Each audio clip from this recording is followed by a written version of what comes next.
On se déplace dans le Grand Sudbury. Il y a un refuge pour animaux qui déborde après avoir reçu une soixantaine de chiots en provenance de communautés isolées du nord-ouest de l'Ontario.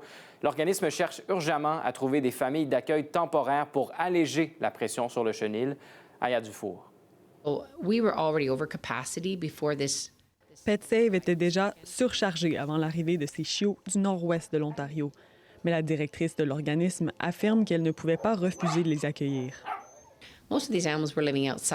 La plupart de ces animaux vivaient dans la rue et on savait qu'avec les températures hivernales, la plupart d'entre eux allaient mourir de froid sans intervention.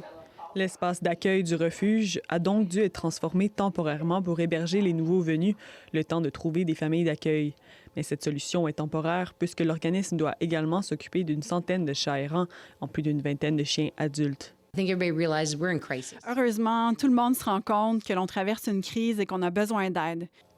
Plusieurs Sudburois, comme cette retraitée de Chelmsford, se sont déjà portés volontaires pour accueillir des chiots. C'est comme avoir un bébé, explique-t-elle. Il faut se réveiller pendant la nuit, gérer les pleurs et les élever. Mais cette Sudburoise affirme que le jeu en vaut la chandelle. Pour ceux qui ont de l'amour à donner, être famille d'accueil pour un animal est une expérience très enrichissante, selon Mme Delvin. S'il y a autant de chiots errants en provenance du nord-ouest de la province, c'est en raison des restrictions sanitaires qui ont empêché les vétérinaires de faire leur ronde de stérilisation habituelle au cours des 2 dernières années. À cela s'ajoutent les chiots issus de l'élevage privé.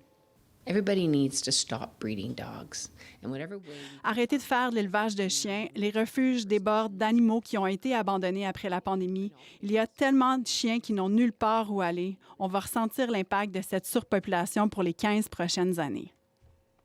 Ne trouvant pas assez de familles prêtes à adopter ces chiots dans le nord, PetSave a même commencé à recruter dans le sud de la province. Ici Aya Dufour, Radio-Canada, Sudbury.